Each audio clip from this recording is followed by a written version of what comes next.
Eu vou iniciar a gravação da aula. Se vocês precisarem depois, vocês têm como acessar aquele link que eu coloquei do YouTube para vocês poderem assistir as aulas depois. Então, mesmo que aconteça alguma coisa que vocês percam a aula ou que caiu e não conseguiu voltar, vocês têm como assistir a aula depois, até mesmo para tirar dúvida de alguma coisa, tá? Lembrem que eu coloquei para vocês que eu preciso que vocês me entreguem as atividades do Faça Valer a Pena, tá? Para a gente fazer a pontuação das atividades de sala de aula. Combinado? Então, vamos lá. Se alguém aparecer aí, me avisa pedindo acesso para eu não deixar ninguém de fora. Então, vamos lá. Nós temos aí alguns conceitos, né? Como eu fechei a unidade 3, né? A unidade 1, né? Nós fizemos aí as aulas 1.1, 1.2, 1.3, né? Hoje eu faço aí essa parte de fixação dos conceitos, né?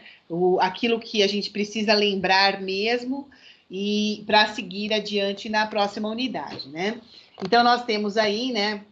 A teoria de circuito elétrico é um assunto muito abrangente, né? Uma vez que o circuito elétrico ele é um sistema bastante presente nas atividades diárias. Conceitualmente, um circuito elétrico consiste em um caminho interceptado para que a energia possa fluir de um ponto ao outro no espaço. As interconexões são são elementos que formam o circuito. Cada elemento tem uma função muito bem definida dentro desse sistema. As conexões mais elementares, como resistor, capacitor e indutor, as fontes e os fios de conexão, né, de conexão elétrica, são os componentes desses circuitos. A partir, então, dessa definição, né, de circuito elétrico, os elementos básicos dos circuitos, né, são simples. De circuitos simples são fontes, capacitores, fios, indutores e resistores. Em uma busca pela internet, né, sobre a posição de uma indústria elétrica e eletrônica nos tempos atuais, ela permite perceber aí a influência desses circuitos elétricos nas atividades da indústria. O nosso dia, ele está repleto de produtos relacionados com a indústria eletroeletrônica, de modo que ela certamente afeta o nosso estilo de vida. Basta observar o sucesso das redes sociais, possíveis através do celular, que hoje você consegue acessar aí pelo celular, computador, né? Todo mundo tem fácil acesso à internet, de forma que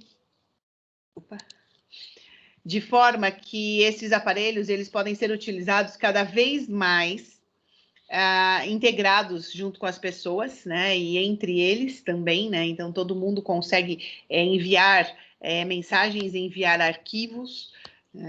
Isso tudo se dá em função da facilidade da indústria eletrônica, né? A disciplina de eletrotécnica geral apresenta aí alguns conceitos relativos a circuitos elétricos.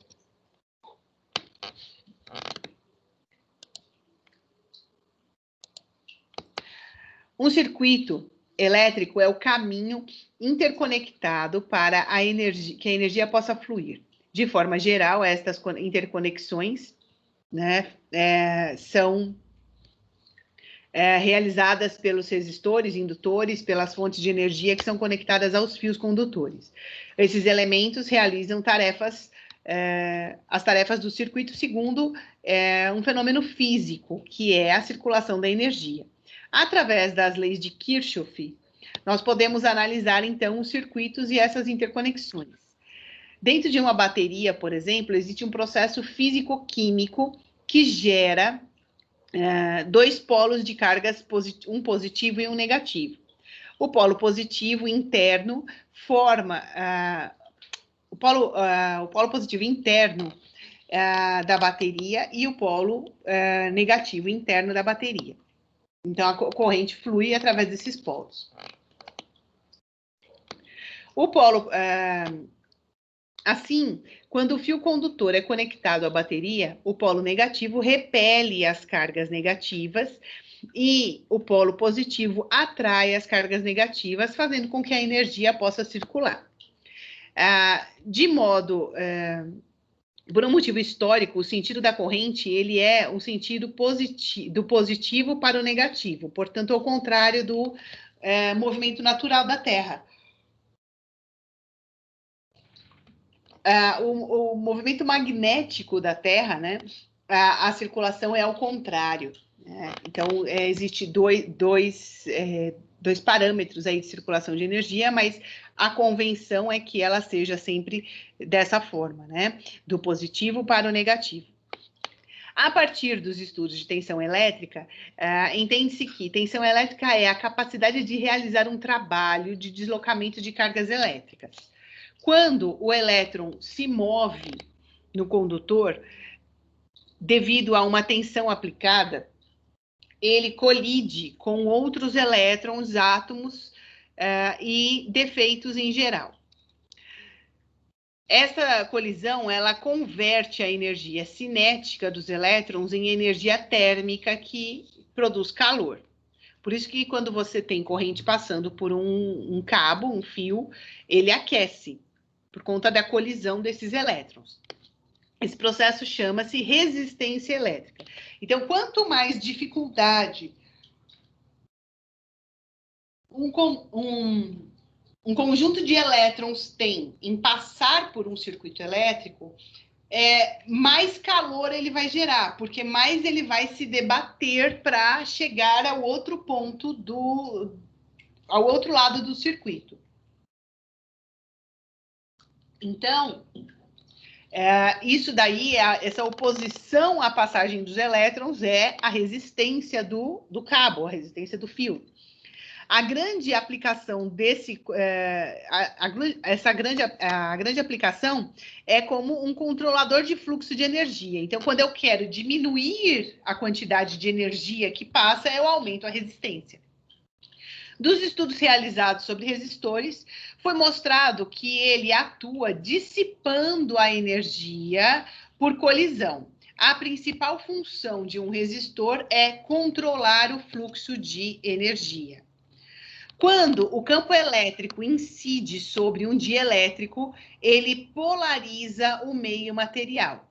Em outras palavras, polarizar é formar dipolos elétricos alinhados com o campo elétrico incidente. Segundo a lei de Faraday, se o fluxo de campo magnético varia no tempo, então o potencial induzido com a polarização contrária à do potencial da bateria é estabelecido no fio. A geração deste potencial induzido chama-se indutância. O indutor é um dispositivo que amplifica a indutância do material. O indutor é um fio metálico enrolado. Né? A forma mais visual de um indutor é essa, né? Tanto que o símbolo dele parece um fiozinho enrolado mesmo. Né? E esse fio, ele forma espiras concêntricas, quer dizer que elas compartilham de um mesmo tamanho, que elas têm o mesmo centro, né? Teve uma vez que eu estava num lugar e tinham duas pessoas conversando e um rapaz perguntou para o outro assim, você é eletricista? Então me explica para que é que serve aquele fiozinho verde que tem atrás do micro-ondas, que eu não sei para que serve. É um fiozinho que fica solto lá atrás e eu não sei o que fazer com ele. Aí aquele que se dizia eletricista, né, ele falou, não, isso daí é o aterramento, né, e deu toda uma aula de aterramento, de sistemas de proteção, que aquilo lá servia para proteger, para não deixar o equipamento estragar, e nem que as pessoas se acidentassem, né, por uma instalação errada. Eu falei, que legal, né, ele tá explicando bonitinho, aí eu fiquei prestando atenção, né. Aí ele falou, tá, mas o que eu faço com aquele fiozinho, né? Ele falou, não, você faz o seguinte, você pega uma caneta Bic, mas tem que ser Bic, tá? Você pega uma caneta Bic, pega o fiozinho e enrola em cima do corpo da caneta Bic. Deixa ele bem enroladinho, daquele tamaninho ali, né? Porque tem que ser daquele tamanho, daquele diâmetro. Aí você tira a caneta com cuidado e põe a pontinha do fio virada para cima, que aí já vai funcionar. Aí eu fiquei olhando, fiquei pensando, deve ser um aterramento Wi-Fi, né? Como assim ele vai funcionar? Né? Ele simplesmente fez um indutor ali, nada mais que isso, né? Ele enrolou o fio de forma que as espiras ficassem concêntricas. Ponto final. Aquilo não está ligado a nada, ele não tem função alguma, quanto mais de aterramento, né? Ele podia virar uma antena, mas não um aterramento, né?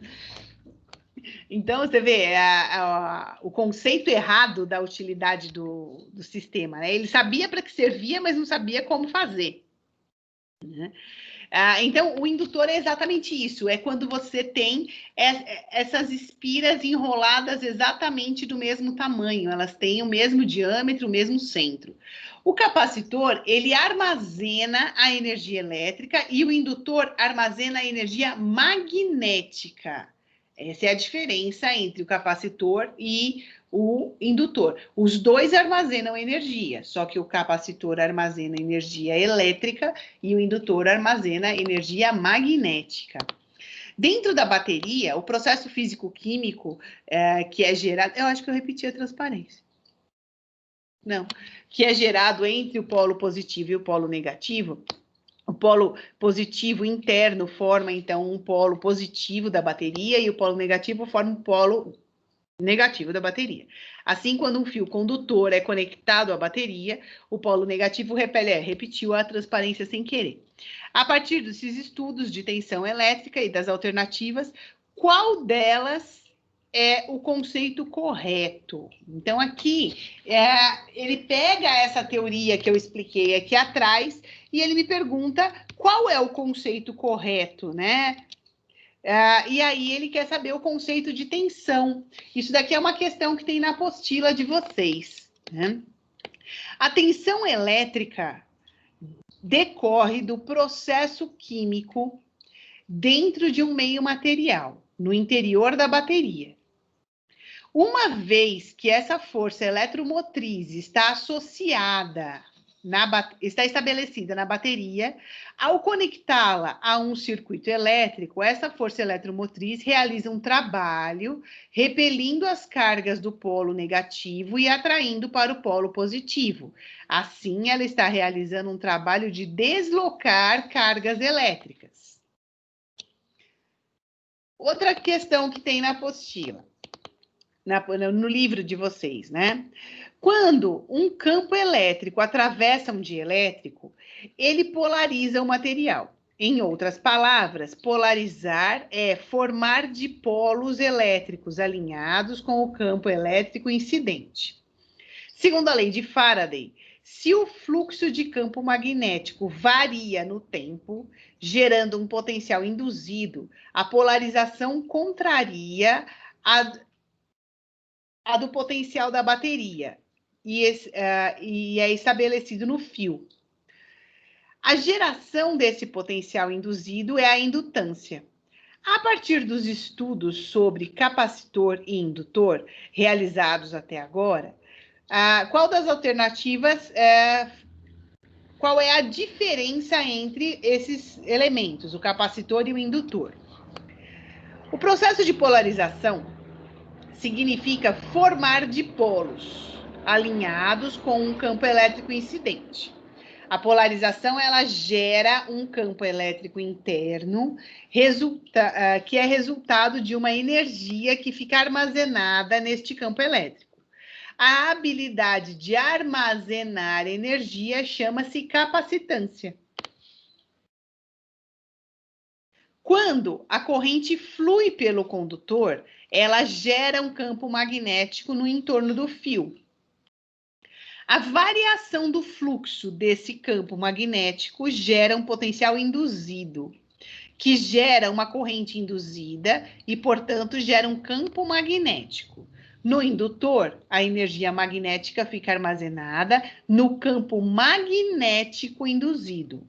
Então, é o conceito do capacitor que acumula aí a capacitância, né? Que tem a capacitância, que é a capacidade de acumular energia elétrica, e a característica do indutor, que vai, através do campo magnético, armazenar aí campo magnético, energia magnética. Quando os elétrons, né? Quando o elétron move-se no condutor, devido à tensão aplicada, ele colide com os elétrons e os átomos, né? Com outros elétrons e átomos. Essas colisões se convertem em energia cinética e eles transformam a energia cinética em energia térmica. Esse processo chama-se resistência elétrica. A resistência elétrica, ela é interpretada como a dificuldade que o meio apresenta ao estabelecimento de uma corrente elétrica. A sua grande aplicação é como o controlador de fluxo de energia.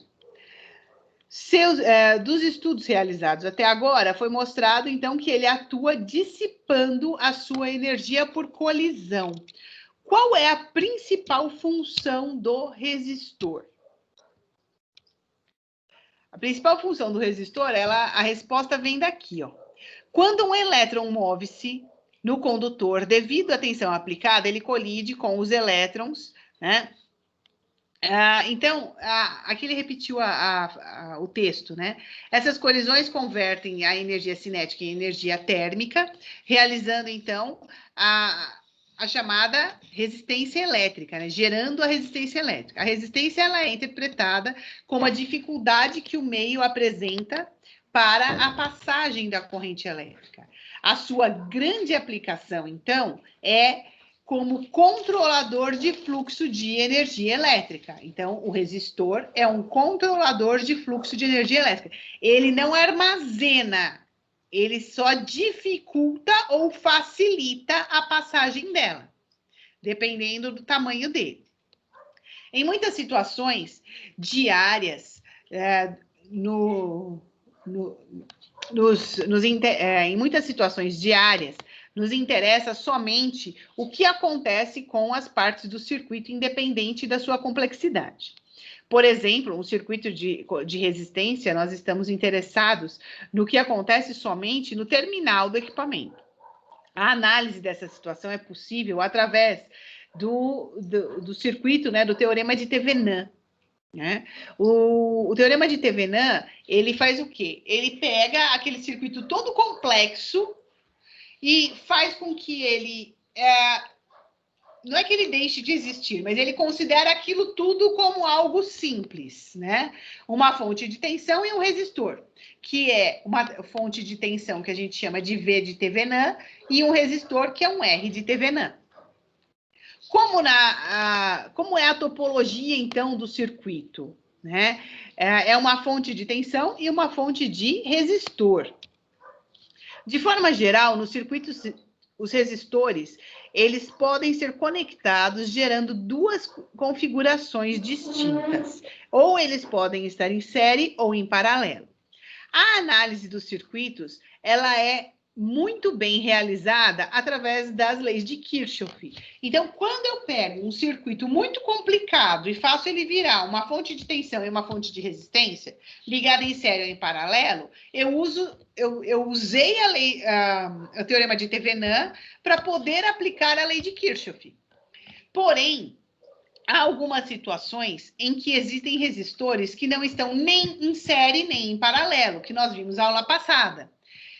Como, por exemplo, né, a ponte de... palavrinha que eu sempre erro como pronunciar, Wheatstone, que é uma condição diferente, né? Eu não consigo entender ali, não consigo enxergar nem um circuito série, nem um paralelo, por causa do posicionamento desses resistores. Eles não estão nem de um jeito, nem de outro. Né? Então, é onde o resistor ele é colocado no lugar de um galvanômetro, por exemplo.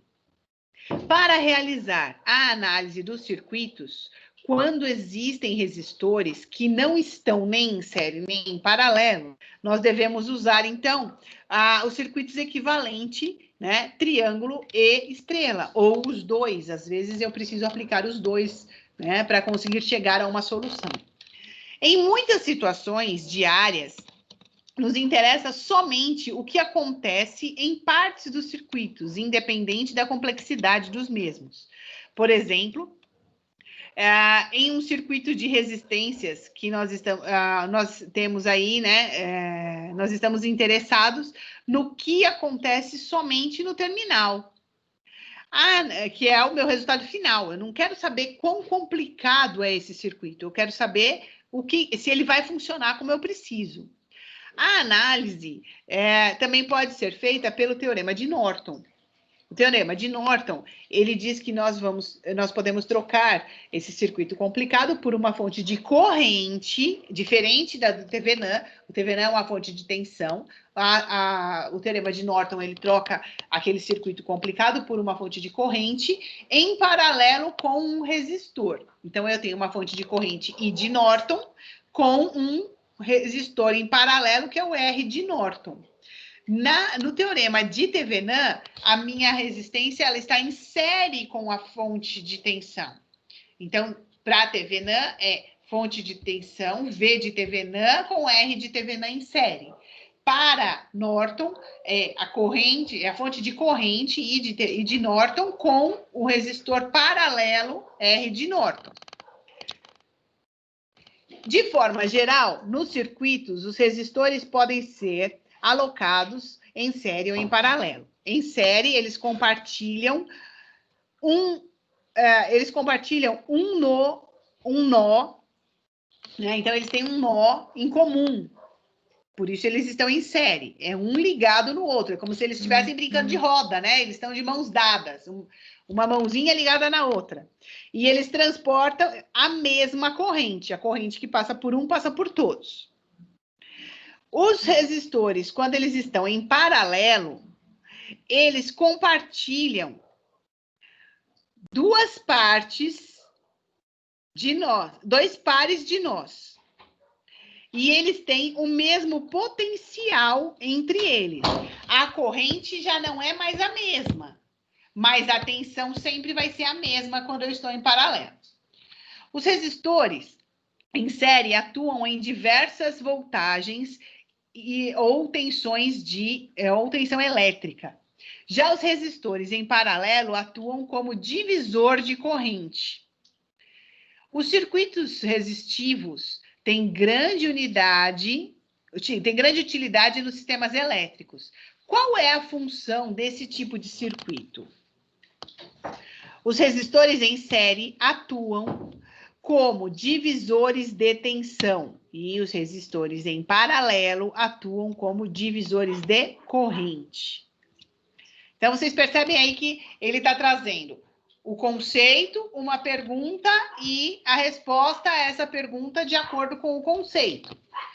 A análise de circuitos resistivos com resistores em série e em paralelo é muito bem realizada por meio das leis de Kirchhoff. Porém, não é difícil encontrar circuitos em que os resistores não estão nem em série nem em paralelo, né, como é a ponte de Wheatstone. No caso dos circuitos resistivos, que apresentam resistores que não estão nem em série nem em paralelo, como é que eu faço, então, essa análise de circuitos? Né? Sempre que um circuito apresentar resistores que não é possível arranjá-los nem em série nem em paralelo, então você vai utilizar a configuração estrela delta ou estrela triângulo, né? Para ajudar você a resolver essa solução. Os teoremas de TVNAN e de Norton afirmam que é possível trocar um circuito terminado por dois terminais. Pode ser substituído, então, por um equivalente bem mais simples. No caso do teorema de TVNAN, o circuito equivalente é uma fonte de TVNAN, né, uma fonte de tensão V de TVNAN em série com um resistor.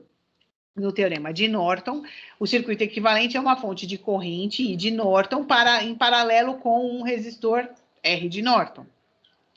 Em ambos os casos, o tipo de corrente, se é independente ou dependente, influencia a aplicação do método. Os métodos de Thevenin e Norton são muito úteis para o projeto de circuitos. Como, então, representar as grandezas físicas básicas para cada um deles? No caso do teorema de Norton, o circuito equivalente vai ser a fonte de tensão em série com o resistor. Ele, portanto, utiliza a tensão e a resistência como uma grandeza física básica. No caso de Norton, nós vamos ter a fonte de corrente em paralelo com o resistor, utilizando a corrente e a resistência como grandezas físicas básicas. Agora nós passamos aí para a parte da análise dos circuitos, né? Os circuitos RL são formados pela combinação de capacitores e indutores. Eles eles estão presentes no nosso dia a dia e destacam-se por apresentar um tempo característico de carga e descarga de energia magnética. Eles também destacam-se pela habilidade de armazenar energia magnética através de um campo magnético gerado pelo indutor. Como nós estamos falando de RL, o L é um indutor, né? Então, eu tenho um resistor e um indutor. Os circuitos formados por indutor e resistor são caracterizados pelo tempo característico dado por RL. Então, quando eu coloco um indutor na sequência, combinado com um resistor, eu vou controlar o tempo que essa energia vai se carregar ou descarregar. Nos circuitos RC, nós temos, então, circuitos formados pela combinação de capacitores e resistores. Então, antes eu tinha indutores e resistores, agora eu tenho capacitores e resistores. Eles estão presentes no dia a dia e destacam-se por apresentar um tempo característico de carga e descarga. Eles também destacam-se pela habilidade de armazenar energia elétrica e não magnética, através do capacitor. Os circuitos formados por um capacitor e resistor são caracterizados pelo tempo característico dado por RC. Então, aqui eu vou usar a combinação de resistor e capacitor para garantir que eu tenha um retardo de tempo de passagem de corrente elétrica pelo meu circuito. Por exemplo, quando eu tenho um circuito onde eu tenho um motor que tem uma corrente de partida muito elevada. Então, eu carrego o meu capacitor com energia elétrica. A hora que esse motor parte, ele absorve a energia que está guardada no capacitor, sem fazer com que a minha rede perca a sua estabilidade. Porque se eu não tenho essa característica, se eu ligo o motor, ou eu derrubo o meu disjuntor, por excesso de carga nesse pequeno espaço de tempo que ele tem de tensão de pico, ou a minha rede pisca, né? Ela fica fraca. Por quê? Porque eu consumi mais energia do que ela está preparada para me fornecer. Existem também os circuitos que são circuitos RLC, que são formados pela combinação de capacitores, indutores e resistores. Eles estão presentes no nosso dia a dia, destacando-se aí por apresentar um fator de atuação e frequência natural de oscilação. Eles, sendo estas características fundamentais, né, em um circuito RLC. Eles também se destacam pela sua habilidade de armazenar tanto energia elétrica como magnética, e nós temos as características fundamentais, né, como a diferença dos circuitos RLC em série e em paralelo. Aí depende de como eu combino esse circuito, como ele vai atuar, a característica que ele tem, né? Então, ele vai ter aí uma característica de amortecimento diferente e de frequência natural igual. Os circuitos resistivos simples quando submetidos a leis de Kirchhoff, são caracterizados por apresentar equações algébricas. Por outro lado, quando nós combinamos resistores, capacitores e indutores, juntamente com fontes, o resultado são equações geradas pelas leis de Kirchhoff, que são equações diferenciais. Então, agora a gente começa a sair, né, daquele conceito que a gente tinha na escola, que eram as equações algébricas, né, de tensão que é igual a resistor vezes corrente, e a gente, usando esse conceito básico, joga isso para equações diferenciais. Essas equações, elas são caracterizadas por apresentar termos com derivadas na sua constituição. Elas também são classificadas tanto a sua ordem, sendo que a ordem, né, da equação, ela é dada pela maior derivada presente na equação. Em termos da presença de derivadas na sua constituição, as equações, elas são governantes. Como são classificados os circuitos elétricos, né, formados, então, por resistores, é um elemento armazenador, e os circuitos elétricos formados por resistores e dois elementos armazenadores diferentes, respectivamente. Como é que se dá isso, então? As equações que governam esses circuitos são classificadas quanto à sua ordem. Então, nós temos equações de primeira ordem, que são, elas têm a derivada de primeira ordem em sua maior derivada. Equações de segunda ordem, tendo a derivada de segunda ordem como a sua maior derivada, e assim sucessivamente, de terceira, de quarta ordem. Os circuitos elétricos que levam equações de primeira ordem são chamados de circuitos de primeira ordem. Os que levam equações de segunda ordem são chamados de circuitos elétricos de segunda ordem. Os estudos de circuitos RC e RL permitem concluir que o tempo característico é a função da resistência envolvida no circuito. Para o mesmo capacitor ou indutor, a resistência aumenta ou diminui. O tempo característico acompanha o seu comportamento. As derivadas, elas estão sempre em função do tempo. Por outro lado, se a resistência é a mesma em ambos os circuitos, então a rapidez com que um ou outro é a drenagem da sua energia armazenada. É a capacidade que ele tem de receber aquela energia e guardar ou entregar essa energia para o circuito. Isso depende da característica interna do meu componente, se ele é um capacitor ou um indutor. Dependendo, então, do capacitor e do indutor. O RC, em um circuito RC, está... vamos imaginar uma condição, né? Espera aí, deixa eu tomar uma água aqui. Eu falo demais? Aí. Em um circuito RC, está sendo comparado a um outro circuito RL. Então, eu tenho dois circuitos diferentes, um RC e um RL, no que se trata da sua rapidez de descarga e a sua energia armazenada. Ambos descarregam energia em uma lâmpada. Ambos os circuitos, o resistor é de 2 ohms. É o valor numérico do capacitor.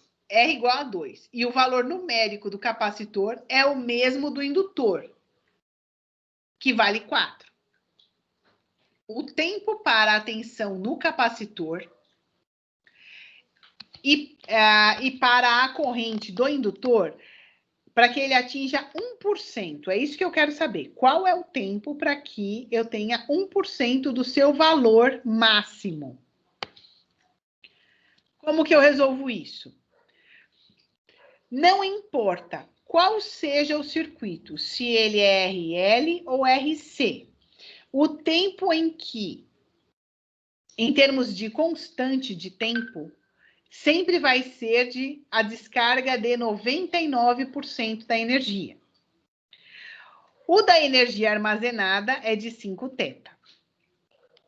Devemos observar que o valor físico dado em segundo ou qualquer outra unidade de tempo é diferente. Então, eu tenho o quê? O meu TC é igual a 40 segundos e o meu TL é de 10 segundos. O circuito RLC, com ou sem fonte de energia, oscila devido à presença de 2 elementos armazenados de energia, o capacitor e o indutor. Basicamente, o capacitor, ao descarregar a energia, ele induz uma corrente elétrica no indutor, que, por sua vez, ao descarregar, induzira uma diferença de potencial no capacitor. Esse processo ocorre enquanto existir energia no nosso circuito elétrico. O tempo dessa oscilação é evidenciado pelo tempo característico do circuito, dos elementos presentes no circuito RLC. Os elementos responsáveis por dissipar a energia e armazenar a energia magnética são, respectivamente, o circuito RLC e o resistor é o elemento dissipativo, enquanto que promove a perda de energia do sistema. Quanto maior ele é, maior é o circuito que perde energia. Essa energia ela é dada pela constante de amortecimento. E o indutor é o elemento responsável por armazenar a energia magnética. E o capacitor é o responsável por armazenar a energia elétrica.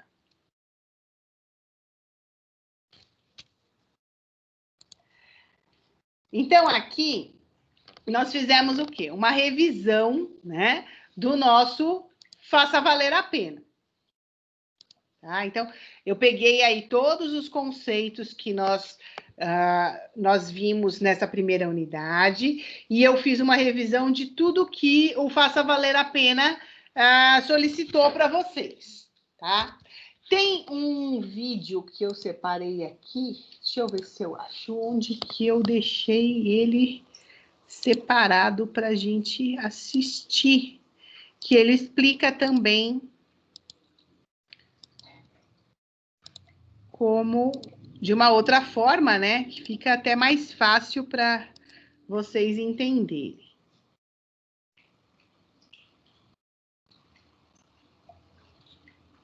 Então, peraí. Ele fala primeiro do circuito RLC. Cadê o exemplo que ele dá? Eu deixei todos esses vídeos que esse rapaz explica, são 38 vídeos, tá? Não vou passar os 38, porque senão vocês vão querer me matar. Mas eu deixei ele salvo naquela página do YouTube que eu posto as aulas, tá? Eu só vou mostrar para vocês os vídeos que ele dá os exemplos de aplicação. E aí, ele sempre tem assim, o conceito e o exemplo, o conceito e o exemplo. E aí, se vocês quiserem pegar a sequência para ir assistindo aos poucos, eu deixei salvo lá para vocês, tá bom? Aí, depois eu mando o link do grupo do canal do YouTube para vocês poderem assistir, tá? Deixa eu achar o exemplo aqui.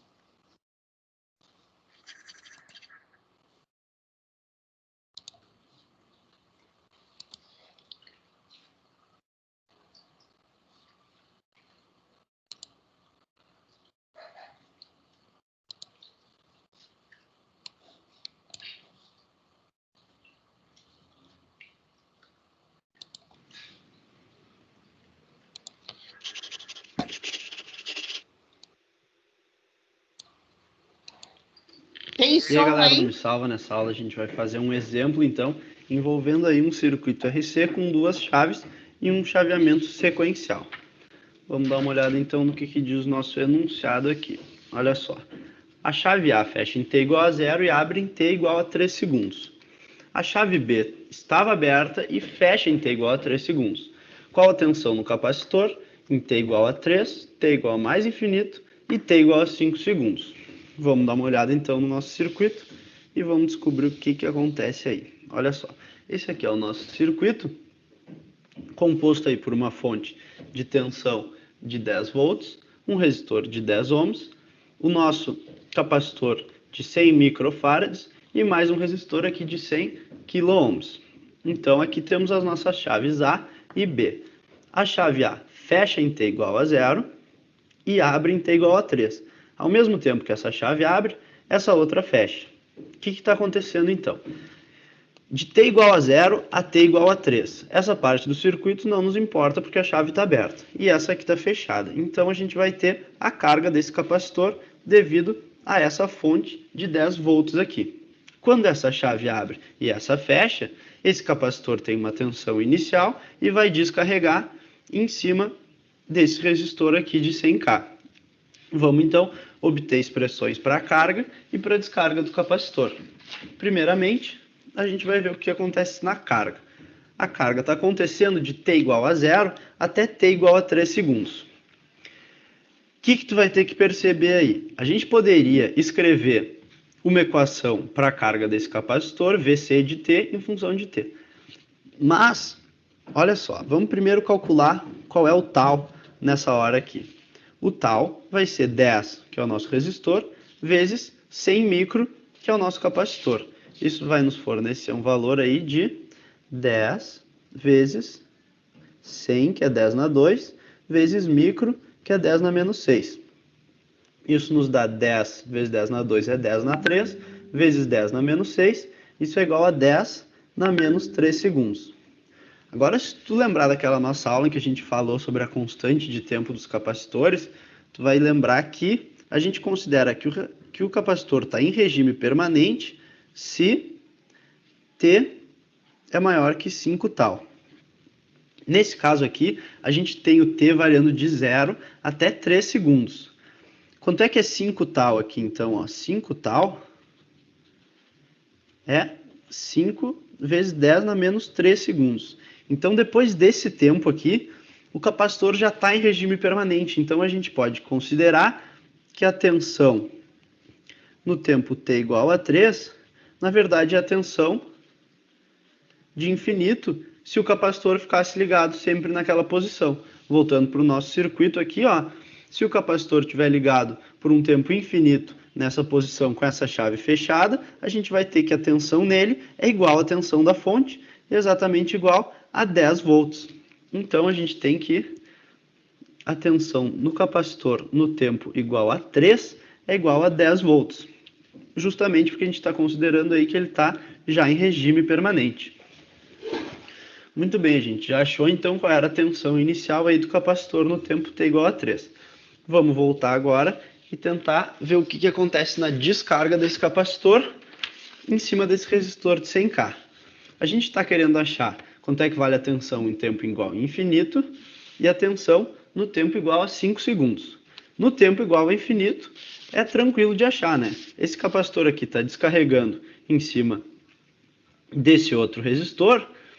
Então, no tempo igual a infinito, já vai ter saído toda a carga desse capacitor e a tensão nele vai ser 0. Em t igual a 5 segundos, a gente vai ter que escrever uma expressão e daí encontrar quanto é que está valendo essa tensão aí nesse tempo t igual a 5.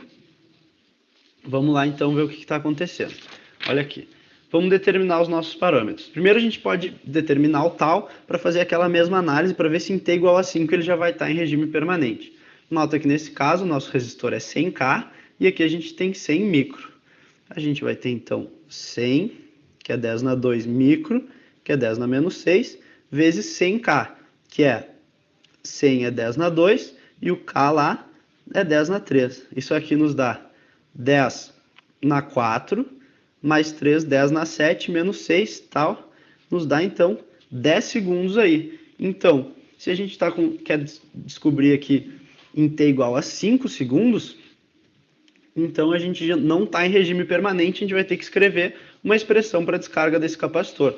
Se tu lembrar das primeiras aulas de capacitor que a gente falou da descarga, e juntar com a nossa fórmula geral lá, vamos determinar esses nossos parâmetros. T0 vai ser o tempo de chaveamento, que é igual a 3 segundos. VC de infinito, como a gente já viu, é igual a zero, porque o capacitor vai descarregar totalmente em cima do resistor.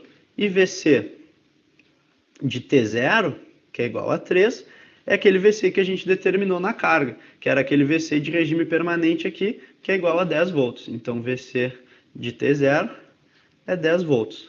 Se tu inserir isso aqui na nossa fórmula geral lá, tu vai chegar numa expressão VC de T igual V de infinito, 0, mais V de 0, que é 10, menos V de infinito, que é 0, vezes E, na menos T menos T0, que é T menos 3, sobre o tal, que é 10 segundos. Encontramos uma expressão para VC de T, e essa expressão é válida para qualquer T maior ou igual a 3. Então, se tu quer descobrir a tensão em T igual a 5, tu só substitui o T aí por 5. Isso aí vai dar 10 vezes E na menos 5 menos 3 é 2, 2 décimos. Essa aqui é a resposta, então, para a nossa tensão no capacitor em T igual a 5 segundos. Vamos ver o que está acontecendo nesse capacitor, então, fazendo um gráfico da corrente e da tensão nesse capacitor em função do tempo. Vamos lá, então. Aqui está o nosso eixo do tempo. E aqui a gente vai deixar sem unidade, porque a gente vai fazer a tensão e a corrente. O que acontece? A gente tem um chaveamento.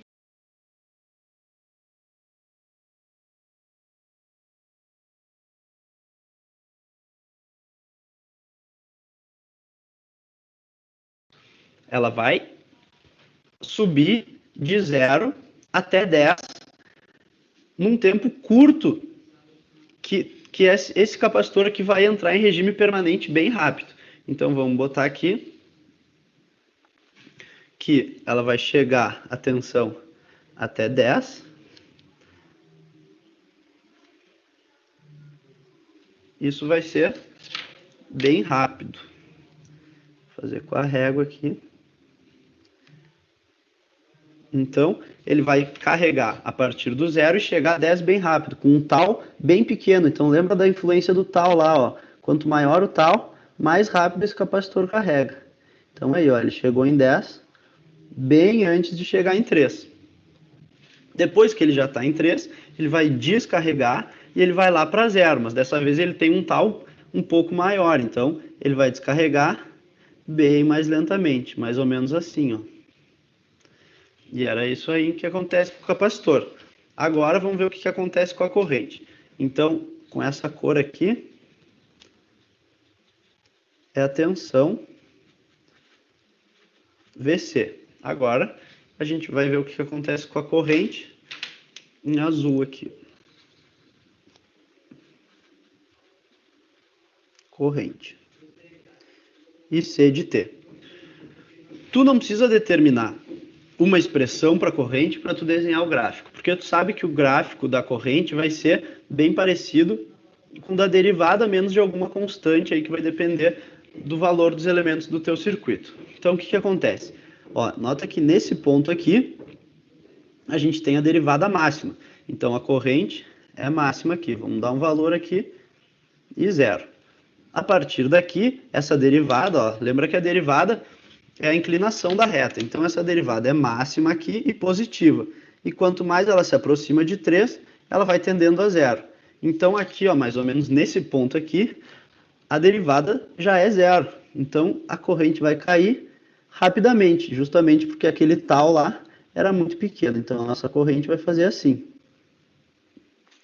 O que acontece a partir de t igual a 3? Em t igual a 3, ó, a corrente volta a ter um valor grande, por quê? Porque essa derivada aqui deixa de ser 0, mas nota que ela é negativa.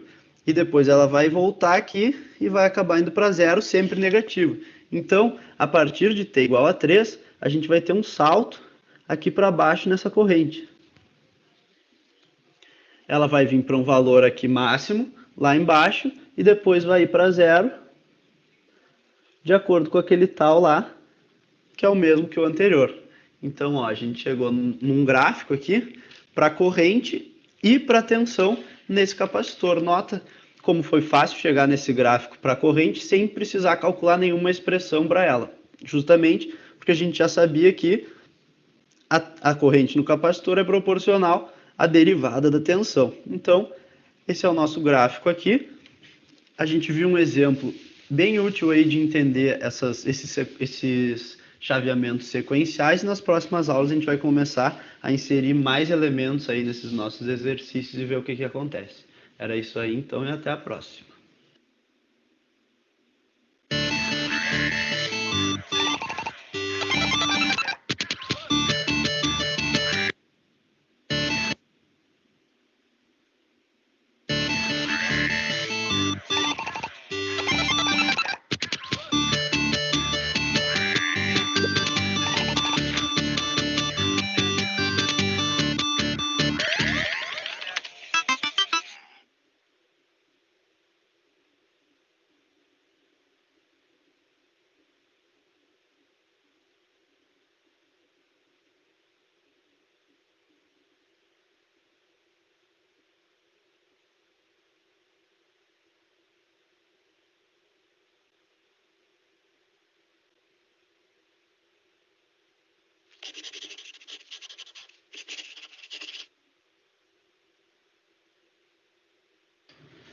E aí galera do Me Salva, nessa aula a gente vai começar a falar sobre os indutores, que são um outro elemento que vão estar presente aí nos nossos circuitos. A gente vai começar analisando o que é um indutor, como é que é feito e qual é a relação tensão-corrente no indutor.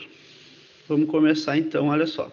Um indutor, na verdade, ele é um pedaço de fio todo enrolado. Então se tu pegar um fio e enrolar aqui N vezes, com N espiras, tu tem aí o teu indutor. O que acontece? Por que um fio enrolado é diferente de um fio reto num circuito? Olha só, vamos imaginar que a gente tem uma corrente entrando aqui, ó. Uma corrente constante I. Se tu lembrar lá do eletromagnetismo, dos solenoides, tu vai lembrar que se tem uma corrente aqui, ó, que nesse ramo aqui está subindo, nesse aqui está descendo, nesse aqui está subindo. O que acontece? A gente tem, pela regra da mão direita, olha só, a corrente está para cima, então a gente tem um campo magnético sendo formado dentro desse indutor para a esquerda. Então a gente vai ter uma coisa mais ou menos assim, ó.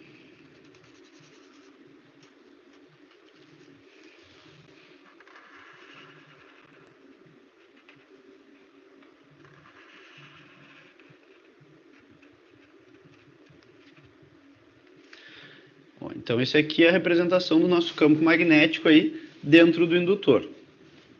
O que um campo magnético vai mudar no nosso circuito? Como é que isso aí está relacionado? Tu vai ter que lembrar lá das leis de Maxwell. Olha só. Lembra que uma força eletromotriz era induzida em uma bobina quando havia variação no fluxo magnético.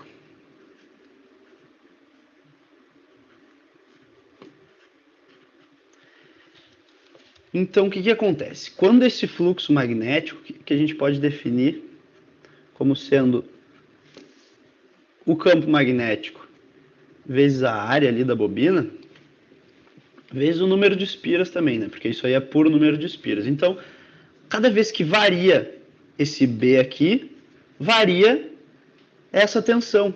Cria uma tensão induzida nos terminais dessa bobina. Então, vamos olhar aqui, ó. Imagina que esse I agora não é constante, que esse I é variável.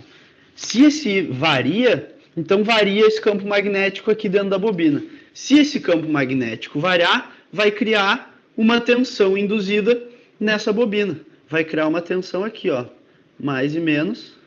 A gente vai chamar ela de VL de T. O que aconteceu então? A gente criou tensão através da variação de corrente. Se a gente for escrever isso aí de uma forma matemática, a relação V por I no indutor vai ser a seguinte, ó. VL de T igual a L vezes DI dt, em que I é também uma função do tempo. Olha só, lembra lá nos capacitores era o contrário. Nos capacitores, tu tinha que a corrente era uma derivada da tensão. Nos indutores, tu tem o contrário, tu tem que a tensão é uma derivada da corrente. Isso aí vai ser bem útil para a gente fazer várias analogias aí entre indutores e capacitores. Esse L aqui é a indutância da bobina. A indutância, a gente vai definir a unidade dela como sendo o Henry, ou H. A representação no nosso circuito desses indutores aqui vai ser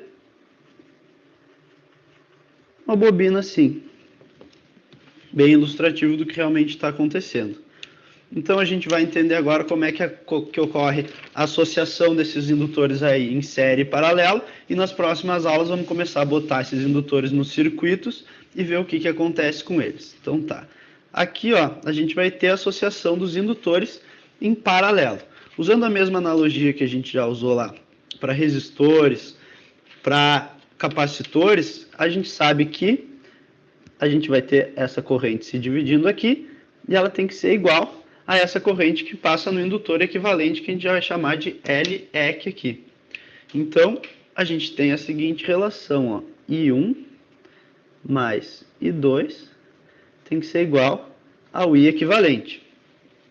Se tu lembrar dessa nossa relação aqui, ó, VL igual a L dI dt. Então, a gente vai derivar essas correntes aqui, se o sistema é linear, a gente pode fazer isso, dI1 dt mais dI2 dt igual a d I equivalente dt. Agora tu vai substituir cada uma das correntes por V sobre L. Então dI1 vai ser V sobre L1 mais V sobre L2. Isso é igual a V sobre L3. Por que esses V são iguais? Justamente porque os dois estão em paralelo. Então, tu vai poder cortar isso aqui e a gente chega numa expressão, então, que é igual à expressão para dois resistores em paralelo. Vai ser 1 sobre L1 mais 1 sobre L2, isso aqui elevado na menos 1. Agora, vamos ver o que acontece quando a gente liga os resistores em série. Nesse caso aqui, a corrente que passa por eles é igual. Mas a soma das tensões nos indutores aqui tem que ser igual à tensão no indutor equivalente. Então, V1 mais V2 é igual ao V equivalente. O V1 é L1 dI dt, o V2 é L2 dI dt, e o V equivalente é o L equivalente dI dt. A gente pode cortar esses dI dt porque a corrente em série é a mesma. Então, a gente chega numa expressão para o L equivalente, que vai ser igual a L1 mais L2, exatamente igual à expressão para dois resistores ligados em série. Agora que a gente já entendeu aí como é que é a ligação deles em série e paralelo, e a gente entendeu como é que funciona o indutor, ou seja, o indutor cria uma tensão entre os seus terminais quando há variação de corrente. Agora que a gente entendeu isso, a gente vai poder nas próximas aulas botar o indutor no circuito aí e perceber como é que ele vai se comportar. Era isso aí então e até a próxima.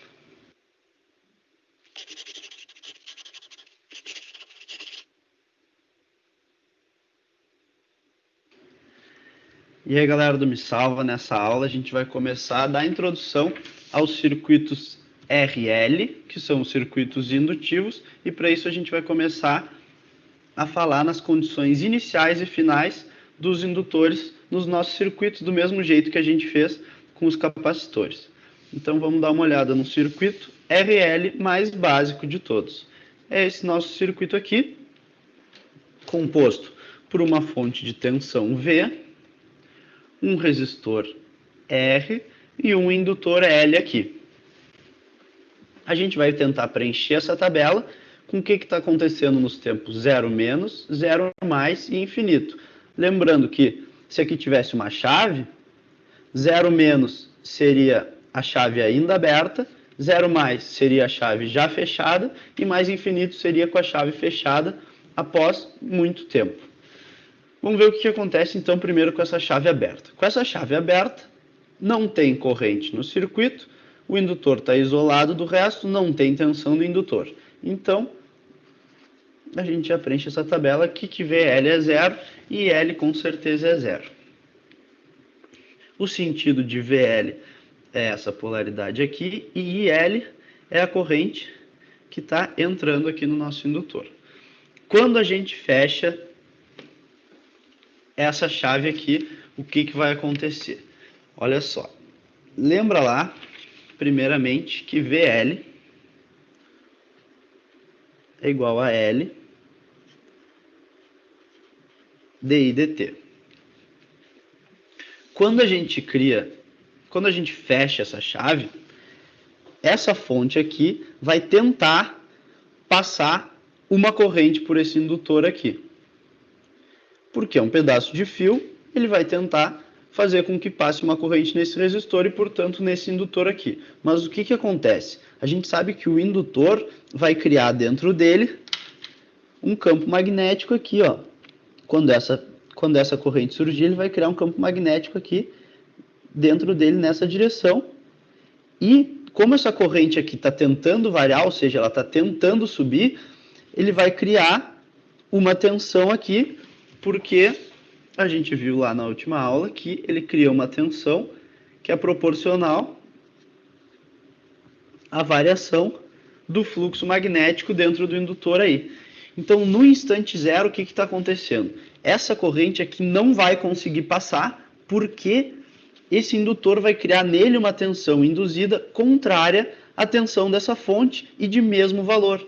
Então, em T igual a zero mais, a tensão aqui no nosso indutor é exatamente igual a V. Se a tensão é igual a V, a gente tem V aqui, não tem diferença de potencial no resistor. Então, a corrente é zero. Se tu lembrar lá na última aula, a gente falou que os indutores, eles são sensíveis à mudança de corrente, ou seja, eles não variam a corrente de uma hora para outra, do mesmo jeito que os capacitores não variavam a tensão de uma hora para outra. Então não vai ter saltos nos nossos gráficos de corrente para o indutor. O que vai acontecer no tempo mais infinito, então? Essa corrente tentou variar bastante no início, mas à medida que a corrente vai aumentando, ela varia menos. Se ela varia menos, esse dI dt aqui vai ficando cada vez menor. Quanto menor o dI dt, menor é o nosso VL aqui. Depois de muito tempo, já não tem mais variação de corrente. Ou seja, no gráfico da corrente, a gente vai ter uma coisa que vai começar a ficar constante. Se isso aqui começa a ficar constante, essa derivada aqui vai para zero e, portanto, a tensão do indutor vai para zero também. Então, para a gente preencher aqui, no tempo mais infinito, o que acontece? Essa corrente aqui passa por esse indutor de forma constante. Então, esse indutor vai se comportar como se ele fosse um fio. Vai ter um campo magnético dentro dele, mas não vai ter variação nesse campo magnético, portanto, não vai ter tensão induzida no indutor. Então, o VL, no tempo mais infinito, é igual a zero. E o VL e o IL, no tempo mais infinito, esse indutor se comporta como um fio. Então, a gente tem um circuito com uma fonte de tensão e um resistor. Portanto, o IL vai ser igual a V sobre R. E aí a gente conseguiu criar essa nossa tabelinha aqui e entender como é que funciona o indutor logo depois que tu fecha a chave e em tempos muito longos. Vamos fazer umas observações aqui então, olha só. O que está acontecendo ali? No tempo igual a zero, o indutor se comporta como um circuito aberto. Por que isso? Porque ele gerou uma tensão contrária à tensão da fonte e não deixou corrente passar no circuito. Se não tem corrente passando no circuito, isso aqui é então um circuito aberto.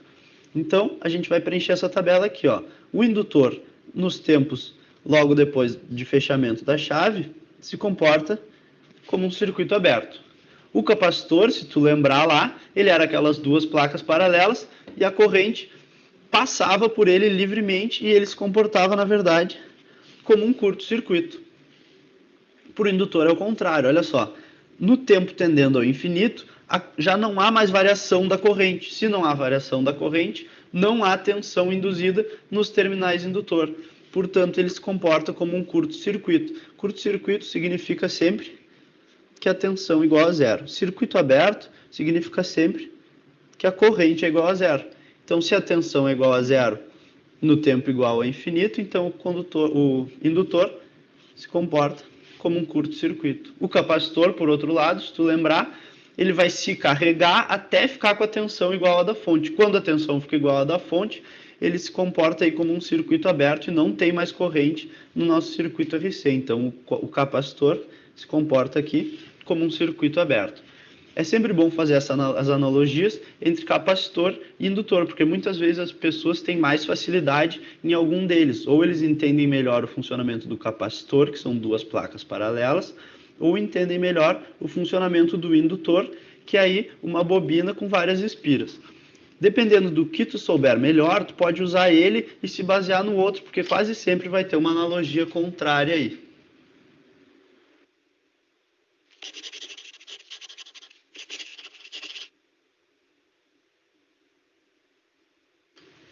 E aí, galera do Missão?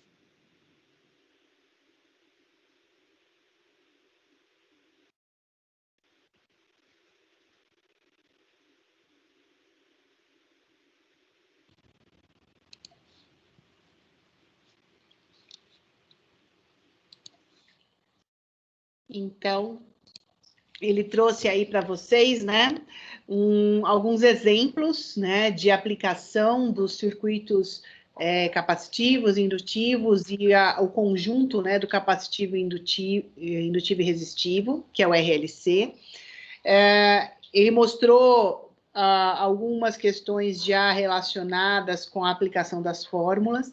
Como eu falei para vocês, ele tem vídeos anteriores onde ele faz a dedução de todas essas fórmulas para chegar na fórmula que ele utiliza, que é a fórmula básica, né? Que isso nós vimos também dentro das nossas aulas teóricas. Então, precisando de mais alguma informação, eu deixei disponibilizado todos os vídeos dele lá no canal, tá? Eu vou mandar para vocês o link do canal. Eu gravei essa aula, eu vou postar lá. E junto, no mesmo lugar onde está postada a aula, tem vários vídeos, né, tanto desse rapaz como de outras pessoas, explicando, né, como que funciona esse circuito, né, como funciona as questões de Thevenin, de Norton, para que vocês não tenham dúvidas, tá? Como eu expliquei, hoje a aula era mais resumida, justamente porque era uma revisão, né, uma explicação dos conceitos do Faça Valer a Pena, para a gente finalizar essa unidade. Lembra que eu preciso que vocês me enviem o Faça Valer a Pena para poder validar a nota de vocês nas atividades desse bimestre, para a gente continuar. Então, a partir da semana que vem, a gente entra na unidade 2, tá bom? E aí, finalizando a unidade 2, eu também quero todos os Faça Valer a Pena da unidade 2. Sempre vai ser assim, eu preciso que vocês me entreguem o Faça Valer a Pena para eu validar as notas de vocês. Combinado? Todo mundo dormiu. Cri, cri, cri, cri. Até o dia 30 para entregar primeiro. Oi, boa noite, Danilo. De nada. Eu vi. A máxima pode chegar aos 30. Atividade discussiva a gente pode entregar até o dia 30, certo? Isso. Tá bom. E ele tá. Tem aí mais uma semaninha para vocês conseguirem fazer. Esse Faça Valer a Pena, ele tá naquele PLT, que é para o download no AVA, certo? Na verdade, ele está no livro de vocês. Então é isso mesmo. Tem um PDF lá que a gente baixa o livro, entendeu? Eu não Isso. compro os livros. Se vocês não tiverem, eu posso mandar o livro para vocês. Se vocês estiverem com dificuldade de pegar ele no AVA, eu tenho o livro, eu mando para vocês. Tá, eu não tive a dificuldade, não sei o pessoal da sala aí. Acho que foi o Francisco que falou que não estava conseguindo acessar o AVA direito. Você conseguiu pegar o livro, Francisco? Francisco dormiu. Não. Você tá com o livro eu tenho. Francisco? Ah, tá. Então, eu estou com o livro. O Faça Valer a Pena, ele sempre fica no final de cada unidade. né? Dá 1.1, 1.2 e 1.3. Geralmente são 3 exercícios que tem ali, né? Mas esse material que eu passei hoje para vocês, vocês conseguem responder as questões do Faça Valer a Pena, tá bom? Tá ok. Tá ok. Então, por O meu hoje... problema com o AVA é porque tem dia que eu consigo acesso fácil, mas tem dia que eu não consigo, entendeu? Entendi. Eu estou abrindo chamado quase todo dia, porque quase todo dia eu acesso o AVA de alguma forma, mas tem dia que eu não consigo o acesso, entendeu? Entendi. Justamente por conta dessa dificuldade que alguns alunos estão tendo, que eu achei mais fácil acessar ele por fora, fazer as aulas pelo link externo, né? Porque eu também tive dificuldade de acessar esse link direto do AVA. Então, eu achei melhor fazer um link paralelo aí, né? Não é um link fake, mas é um link paralelo, né? Que não passa por dentro do AVA, que aí os alunos conseguiram acessar de uma maneira mais rápida. Tá bom? Por hoje, Tá eu bom, fico então. por aqui. Tá certo? Ótima semana, bom fim de semana, ótima noite para todos vocês. Tchau, tchau. Até a semana que vem. Tchau. Busca e apreensão em 7 estados. Os policiais prenderam este homem.